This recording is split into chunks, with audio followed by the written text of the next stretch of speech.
Hey you guys, Labor Day was yesterday. Summer is over. Fall is here. Get into this fall look and I'll show you guys how I did it. So keep watching and bring me a pumpkin spice latte. Y'all, I really love how this look came out, like for realsy, for realsy. Starting with my eyebrows, I use Anastasia Dip Brow. Creating my shape, because I don't have no brows. Do y'all have brows? If you have brows, what's it feel like? I can't relate. What's it like to have eyebrows? I've thought about, the microblading and all that stuff, but I noticed I change my shape.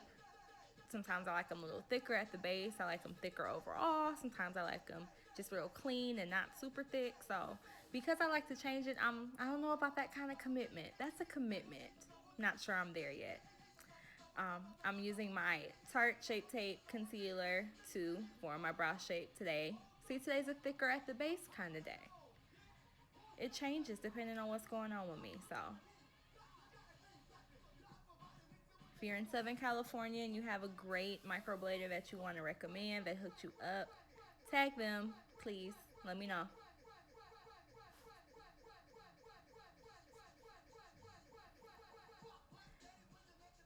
Pulling down that concealer to make sure it's covering the entire eyelid. Using that concealer as kind of a eyeshadow base.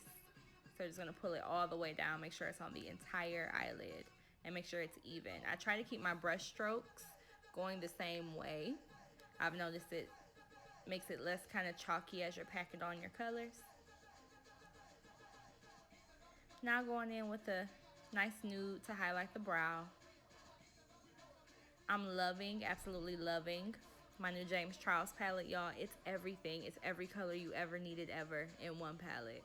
So worth it. I know I'm late to the party. I know that this thing came out many months ago, but I'm excited. I love it. Now going in with this really pretty red orange shade under the brow, but not over the eyelid. So kind of taking over that the middle space of my eyelid. Now going in very lightly with this very round, with a very soft tip brush. It's a soft brush. With some brown to kind of blend between that brow highlight and that pretty orange. Give it some definition. Just a little bit, and I'm very light-handed with this. Very.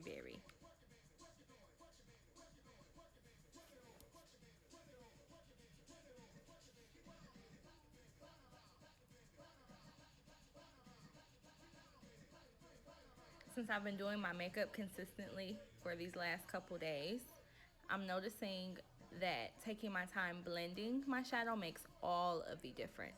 Literally all of it. Now taking some Morphe Shadow Primer to cut my crease and using a flat brush, the same brush I use for my concealer, by the way, BT Dubs.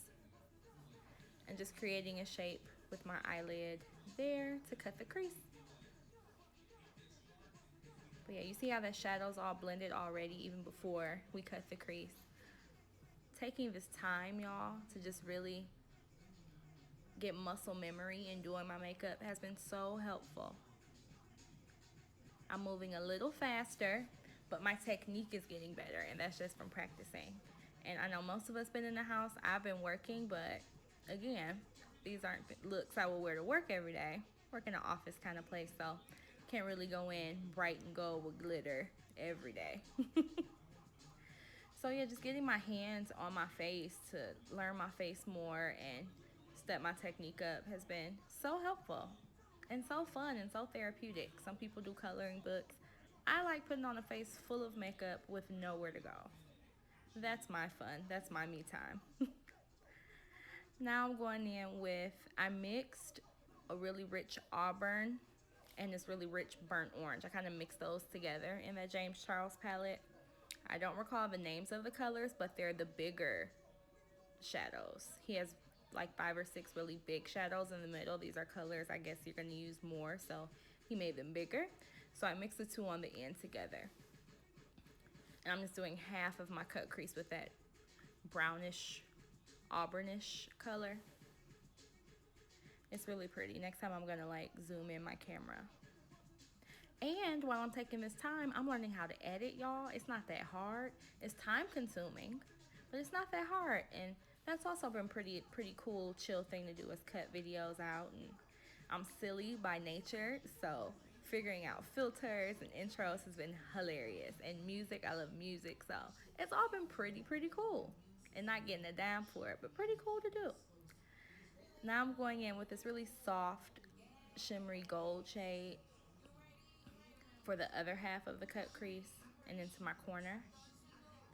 And then you'll see towards the end, I kind of pull the gold towards the brown to blend it. Just right where they connect, just pulling that through. Get some shimmer going. Y'all, where did summer go? Can we talk about that? Can I talk about that on voiceovers? I guess it's my video, I can say what I wish, but where did summer go? Like, Labor Day was yesterday. Here in Southern California, it was 100 degrees most of the weekend. But where did summer go? Did COVID eat it? Did COVID eat our summer away? Because we shouldn't be talking about fall and pumpkin spice and boots and such, I feel like. Back to my makeup. Going in with my eyeliner. I love NYX Matte Liquid Liner. And I usually, by nature, again, by habit, take my eyeliner up, kind of hook it up. But today I tried my really darndest to keep it straight. I've noticed in watching other YouTubes and just looking at makeup looks on Pinterest and Instagram and all that, that the girls like keeping their liner straight. And I'm like, I never do that. I always take it up. So I tried really hard. I think I did pretty good. I'm always surprised at how steady my hands can be. My hands are fine. It's that I want to blink, y'all. Anybody else like that? The hands is fine. Just can I not blink all over my eyeliner? I prepped my under eye line with some of the Morphe Shadow Primer. And now I'm going over it with some of that deep auburn shade. Like 3/4 of it. Taking it about 3/4 of the way. And then, with more of that shimmery gold, adding a little more to the corner and to just like 1/4 of the bottom of my under eye line. Just a little bit out. So today I did something different with my foundation. I concealed first, or highlight if you will. Went in with that first, just on prep skin. And then I baked it, and then put foundation on top of it. And I really like how that came out. So this may not be the best option when not having the best skin days, because I noticed that foundation has to go on, or maybe I can find a stick concealer that matches my skin and go on with that for those from having some bad acne days, bad scar days. But I really love this. The makeup kind of did itself. It felt quicker. I didn't need to go on with any finishing powder. I did in the end, but I could have just walked out the door once this was all blended. I loved it. So easy. I might make this my work makeup routine, because highlighting in the mornings is like daunting. So maybe we might take this to the weekday, y'all. But here's the whole look after we do lashes and just a quick liner, a quick nude liner, and nude glittery lip. But that's it, y'all. Tell me what you think. Like, subscribe, all that stuff.